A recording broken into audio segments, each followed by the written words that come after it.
Assalamualaikum warahmatullahi wabarakatuh. Perkenalkan, nama saya Aldi Supriyadi dari kelas 2A Penjas, NPM 1921910117. Di sini saya akan memaparkan sedikit materi tentang menganalisis KI dan KD Satuan Pendidikan SMP, SMA, dan sederajat dalam mata kuliah pembelajaran kurikulum. Di sini saya akan membahas tentang apa itu analisis standar isi dan apa itu analisis KI dan KD. Dalam pembahasan poin yang pertama, analisis standar isi.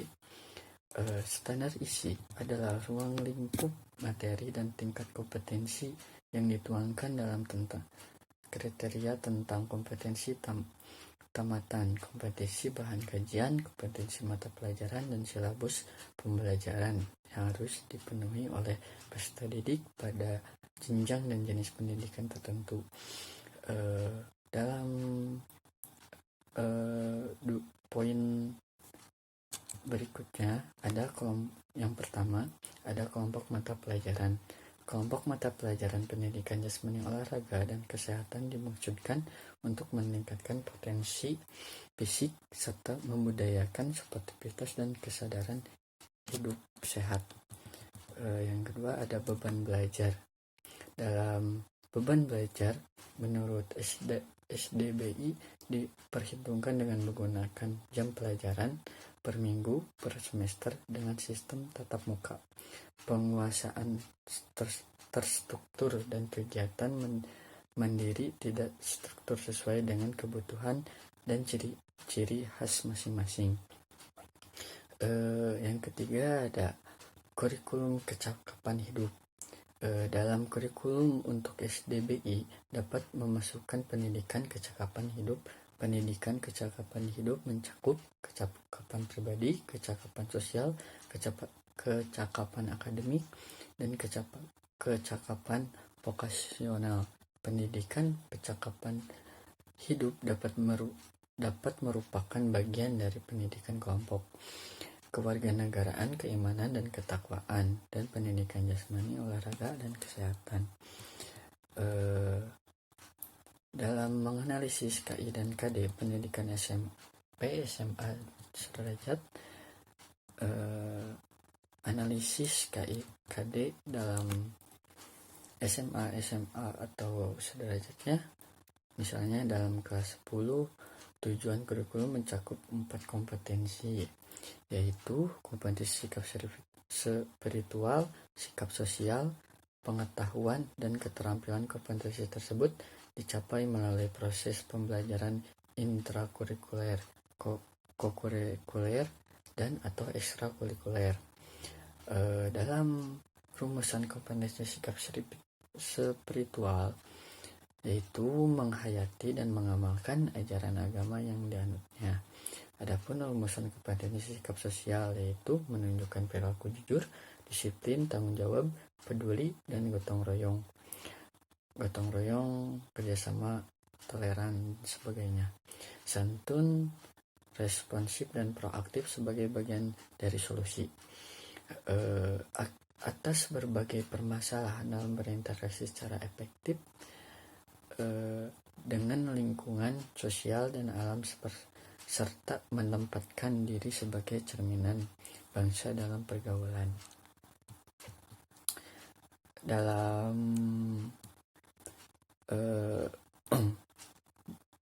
kedua kompetensi tersebut dicapai melalui pembelajaran tidak langsung atau indirect teaching, yaitu keteladanan, pembiasaan, dan budaya sekolah dengan memperhatikan karakteristik dan mata pelajaran serta kebutuhan dan kondisi peserta didik.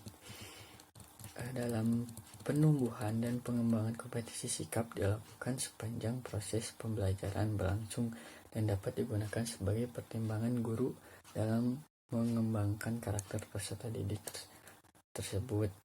Dalam kompetensi pengetahuan dan kompetensi keterampilan dirumuskan dalam tabel dalam kompetensi, misalnya tabel KI kelas 10 SMA. Kompetensi inti 3 pengetahuan dan kompetensi inti 4 keterampilan. Memahami, menerapkan, menganalisis pengetahuan faktual, konseptual, prosedural berdasarkan rasa ingin tahu tentang ilmu pengetahuan teknologi, seni, budaya, dan humaniora dengan wawasan kemanusiaan, kebangsaan, kenegaraan, dan peradaban terkait penyebab fenomena dan kejadian, serta menerapkan pengetahuan prosedural pada bidang kajian spesifik sesuai dengan bakat dan minatnya untuk memecahkan masalah. Dalam kompetensi inti 4 dalam keterampilan mengolah, menalar, dan mengaji dalam ranah konkret dan ranah abstrak terkait dengan pengembangan dari yang dipelajari di sekolah secara mandiri dan mampu menggunakan metode sesuai keilmuannya. Dalam KD kelas 10 SMA ada kompetensi dasar dan kompetensi dasar, misalnya dalam poin 3.1 menganalisis keterampilan gerak, salah satu permainan bola besar untuk menghasilkan koordinasi gerak yang baik, seperti itu. Banyak lagi poin-poin dalam KD kelas 10 SMA. Lalu ada kelas 11. Tujuannya kurikulum mencakup 4 kompetensi, yaitu kompetensi spiritual, sikap sosial, pengetahuan, keterampilan, kompetensi yang dicapai melalui proses penjalan intrakurikuler. Dalam KI kelas 11 SMA, kompetensi inti 3 dan kompetensi inti 4. Memahami, menerapkan, menganalisis pengetahuan faktual, konseptual, prosedural berdasarkan rasa ingin tahu tentang ilmu pengetahuan, seperti yang tadi. Dan berikutnya ada KD kompetensi dasar. Dalam kelas 11 menganalisis keterampilan gerak, salah satu permainan bola besar, serta menyelesaikan rencana perbaikan dari yang sebelumnya, seperti itu.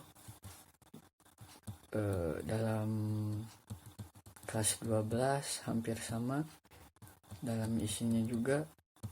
Dalam KI memahami, menerapkan, menganalisis, dan mengevaluasi pengetahuan faktual, konseptual, prosedural, dan metakognitif berdasarkan rasa ingin tahu tentang ilmu pengetahuan tersebut. Dan kompetensi KD dasar merancang pola perencanaan dan pertahanan salah satu permainan bola besar. Dalam ranah SMP, sekolah menengah pertama, tujuan kurikulum mencakup 4 kompetensi yang bersama kompetensi spiritual, sosial, pengetahuan, keterampilan. Kompetensi tersebut dicapai melalui proses pembelajaran intrakurikuler, kokurikuler, atau ekstrakurikuler.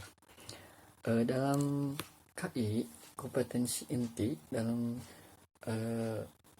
SMP kelas 7 ada memahami pengetahuan faktual, konseptual, dan prosedural berdasarkan rasa ingin tahu tentang ilmu pengetahuan teknologi, seni, budaya terkait fenomena dan kejadian tanpa mata, seperti itu.